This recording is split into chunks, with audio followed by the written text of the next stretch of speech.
Breaking news ఆపదలో ఉన్న వాళ్లకు అందాల్సిన సీఎంఆర్ఎఫ్ నిధులను పక్కదారి పట్టించే ప్రయత్నం చేసిన ఇద్దరిని అరెస్ట్ చేసింది తెలంగాణ సీఐ.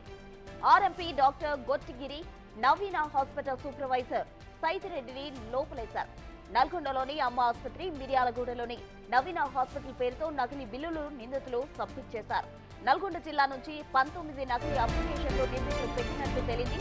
నకిలీ మెడికల్ బిల్లులు, రబ్బర్ స్టాంపులతో సీఎంఆర్ఎఫ్ డబ్బులు కొట్టేసే ప్రయత్నం చేశారు.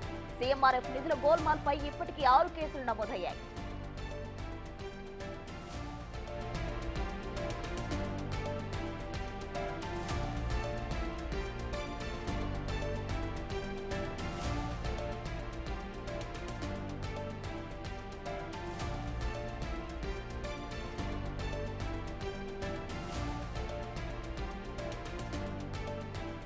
ఇక సీఎంఆర్ఎఫ్ నిధుల గోల్మాల్ కు సంబంధించి మరిన్ని వివరాలు మా ప్రతినిధి సురేష్ ఫోన్ లైన్ లో అందిస్తారు. సురేష్, చెప్పండి, అసలు ఈ సీఎంఆర్ఎఫ్ నిధులను ఏ విధంగా పక్కదారి పట్టించారు? పక్కదారి పట్టించిన వారి పరిస్థితి ఇప్పుడు పోలీసులు వారిపై ఎటువంటి చర్యలు తీసుకుంటున్నారు?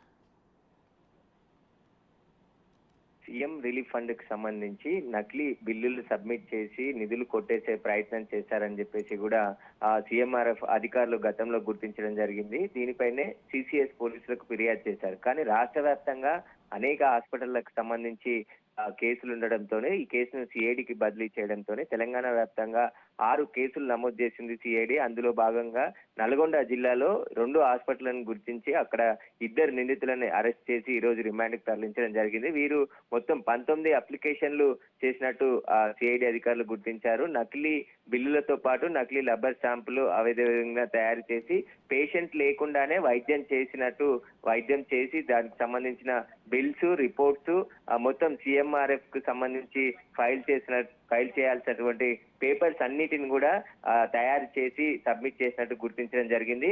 నిందితుల్లో ఒకరు ఆర్ఎంపీ డాక్టర్ కాగా ఇంక మరొకరు హాస్పిటల్లో సూపర్వైజర్ గా పనిచేస్తున్నట్టు గుర్తించారు.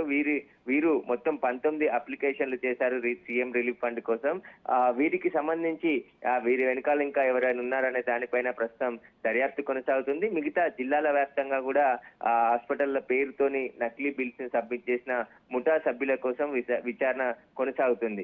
ఎవరైతే సీఎం రిలీఫ్ ఫండ్ కి సంబంధించిన అధికారులు అనుమానం రావడంతో ఈ బిల్లుల పైన విచారణ జరిపి చర్యలు తీసుకోవాలని చెప్పేసి కూడా ఫిర్యాదు చేయడంతోనే సిఐడి ఇప్పుడు దర్యాప్తు చేస్తుంది. మరిన్ని అరెస్టులు ఈ కేసులో ఇంకా అరెస్ట్ అయ్యే అవకాశం కనబడుతుంది. ప్రశ్న రైట్ సురేష్, థ్యాంక్ యూ.